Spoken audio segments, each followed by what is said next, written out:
In this video, I'm going to talk about what I think the top 10 features of Cloudbeds are, because I know a lot of people have seen how popular Cloudbeds has become and they're not exactly sure why.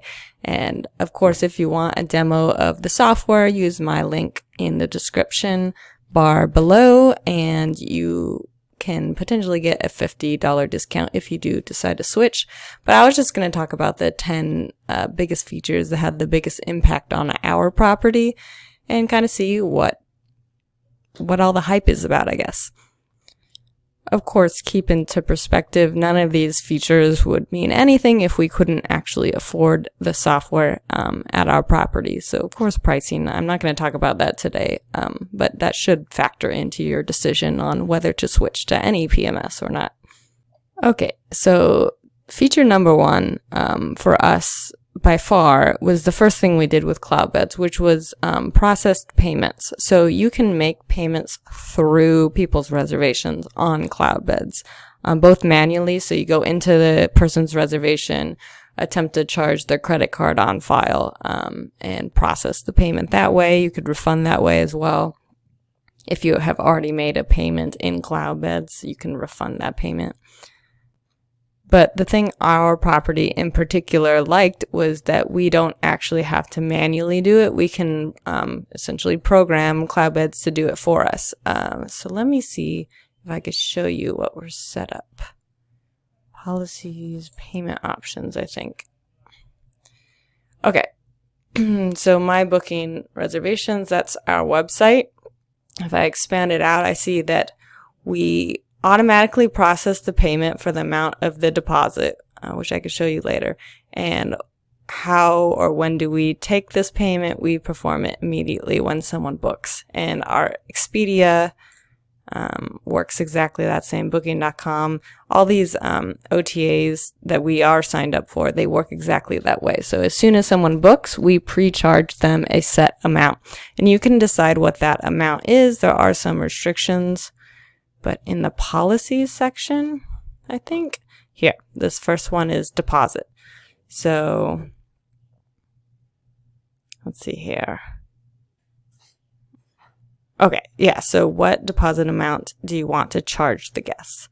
You can charge just a percentage of their reservation, a fixed amount like $10, $2, something like that.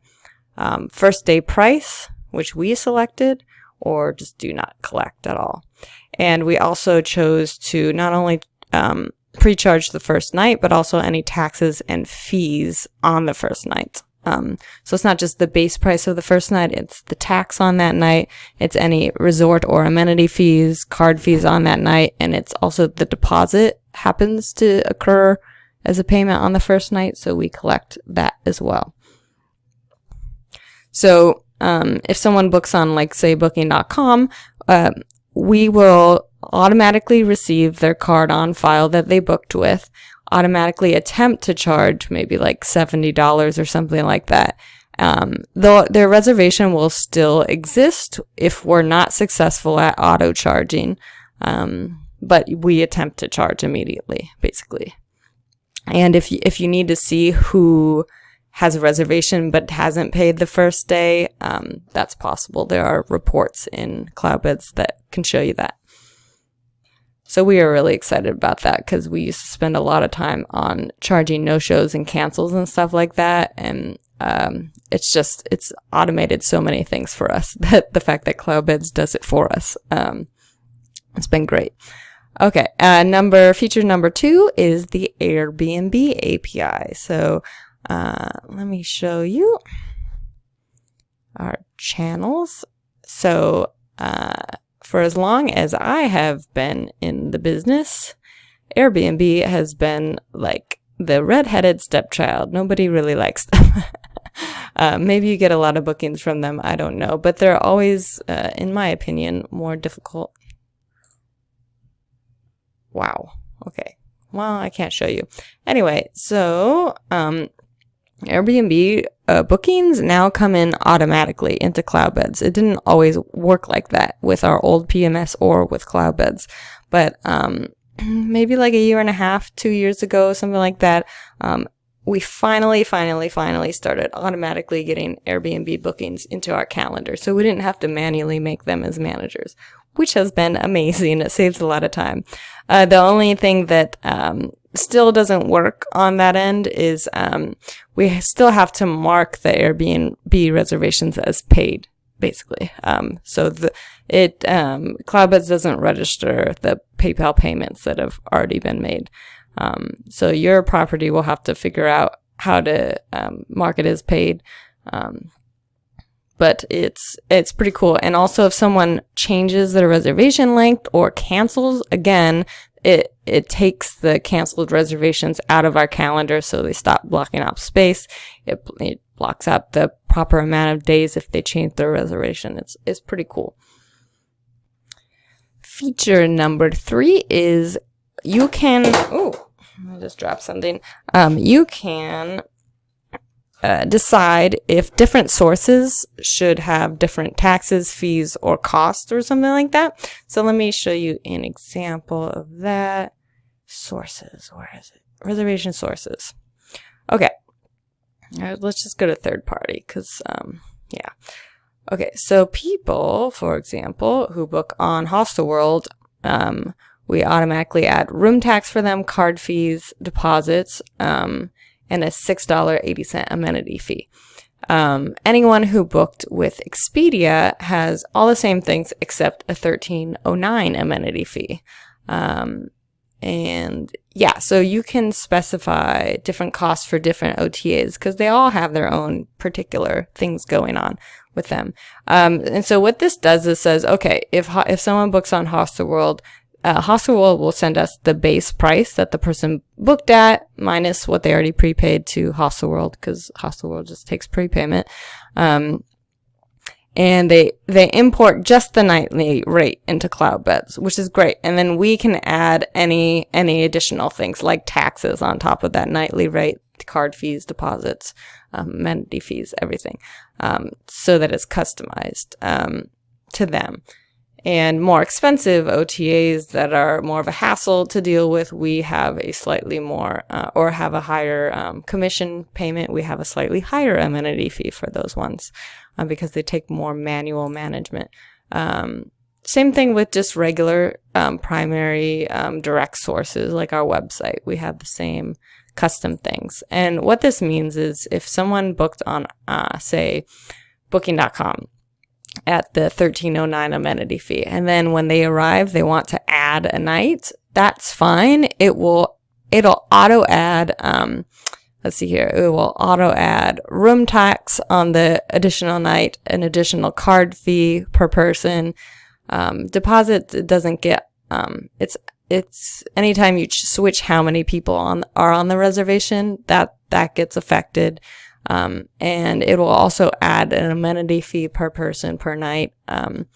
So you can just have automatic fees depending on where they booked in the correct amount for the correct amount of people set up just very easily.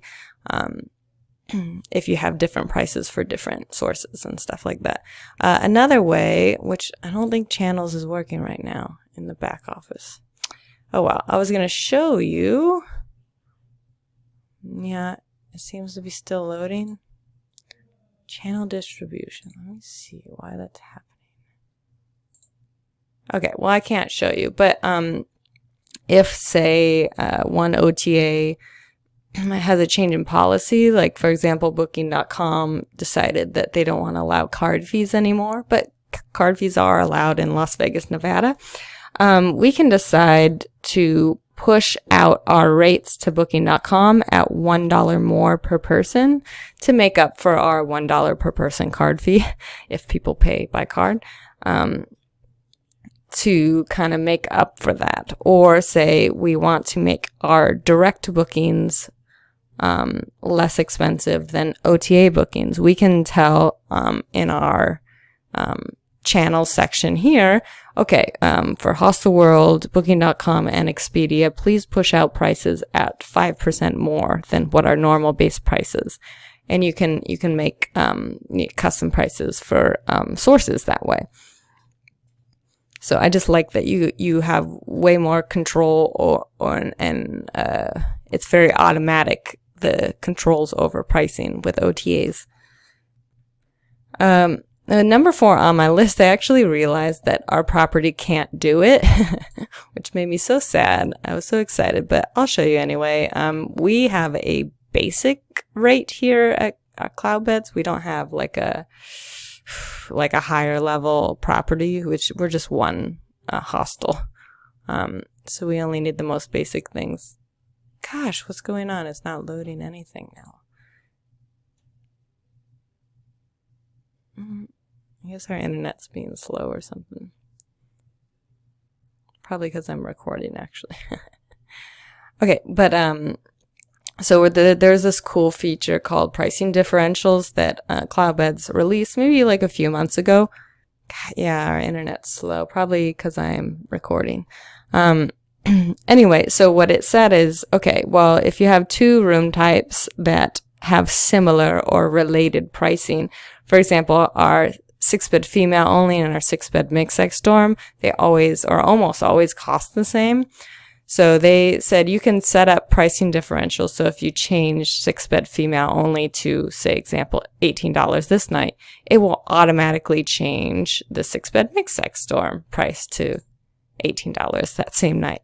Or since 10-bed mixed-sex dorm is usually $3 cheaper, you can change this. It will change the 6-bed mixed-sex dorm price, and it will change this to $3 cheaper than whatever I set this price to. So that would have been cool, but we don't do that. I guess we're not a high enough level property, but I do like many features in the related to pricing. All you have to do is watch my changing a year's worth of pricing video to see that they actually have a lot of cool things going for them, like the visual of making weekends, Friday, Saturday stand out. You can change long-term intervals and pay attention just to which day of the week. So for example, if I want to set 6 months worth of pricing, I can get the start date here, end date here, and choose to only change, say, Sunday, Monday, Tuesday, Wednesday, Thursday pricing, not weekend pricing for those dates. So there's a lot of really cool pricing features. But Cloudbeds, if you could bring pricing differentials to just us basic properties, that would be amazing. Because I got really excited when I saw that release note that pricing differentials were becoming a thing. Okay, another super thing I was excited about was you can customize roles and permissions on Cloudbeds. So we have different roles, like the housekeeping supervisor. All they need to do is have a login. They don't need to be able to edit anything. They just need to see people's names, who's in what room. So if I went into this particular role, they really don't have permission to do anything. And then we have a next level up, which is receptionist. We don't want them editing any management type things or doing any weird financial things, but they do have a lot of permissions. And then when we train people on assistant manager stuff, they have more things they need to do. For example, we only give them permission to charge the card on file. Normal receptionists don't have that permission, or say refund a card on file. It's just a management thing. But not every assistant manager needs every permission to change anything. So we have administrators who are like gods in Cloudbeds who could literally do anything they want. But you only get permission or the ability to do this when you've been here for so long and clearly aren't going to screw anything up in Cloudbeds for everyone. So I like that we can control what people can actually do in Cloudbeds. It's really amazing to be able to create a new login for a new staff and just give them receptionist level access, that sort of thing. And that kind of brings me to feature number 6, which is we really like it when managers can control things over, say, just the average receptionist, because we have a lot of turnover and a lot of new trainees, and historically they kind of make similar mistakes, and you can't just tell them, hey, don't make this mistake. That hasn't worked for us in the past. So number 6 has to do with us being able to control the amount allotted for sale here in the pricing and availability matrix. Cloudbeds will always tell you how many of, like, we use this most with private rooms. They'll tell you how many private rooms are left to sell. But you control how many you actually want to sell and to push out online. So sometimes we have like 8 privates available to sell, which is not showing you right now because our internet's being terrible. But and then you can decide, okay, I only want to sell 4 of those 8 available privates because I think we'll fill up with dorms instead because we make more money from dorms when we can get them. So this used to be like a huge issue with new receptionists. They would see an entire room available and they would sell it as a private. They would not look at our reference material on when not to sell privates, and they would book them on the phone or something like that, or add nights for them. Cloudbeds gives managers total control over how many privates are available to sell. So it's not uncommon on like a busy weekend that the receptionist will call a manager and say, hey, I wasn't able to add nights for this guest. Why is that? And we say, well, we don't want to sell privates, any more privates because we're filling up with dorms. So that was like a huge weight off the shoulders of management, to not have to like constantly look at our calendar and see if there's a private that's there that shouldn't have been there because the receptionist just wasn't thinking when they're adding nights or making a reservation for someone. So that's why that's a top 6 feature. Okay, so I had to pause so I didn't show you guest details on this one. Every reservation we have has a tab called Reservation Activity, and this is number 7 feature, is that the history of every reservation is recorded and searchable. The most common one I use is the Reservation Activity, so if something weird happened on this reservation, I just scroll down to the bottom and read kind of up to see what the history was. So the system imported this reservation, but then Kiana, one of our managers, made some changes, and another manager made some changes. Kiana, another manager, one of our receptionists, and more receptionists doing things. So I can see exactly who changed the major things on the reservation if something weird happened. And there's other ways to search like the history of the reservation and what it used to cost if somebody messed with the price or something like that.